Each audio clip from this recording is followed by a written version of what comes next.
Aşkla senin arana ne girdi ne dersin? Kalbini çöpe atıp giderken söyle kimsin? Tanıyamadım bu yeni seni, ben sevmişim bir yabancı. Alışamadım bu yeni sana ben, anlayamadım yalancı. Kalamam arkadaş git, madem yarımsın bari bit.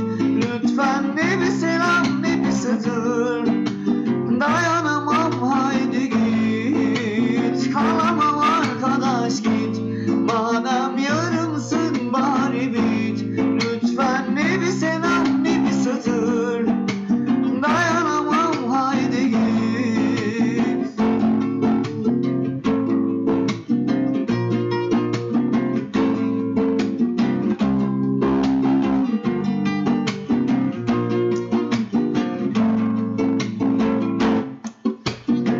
Kalple senin arana ne girdi ne dersin?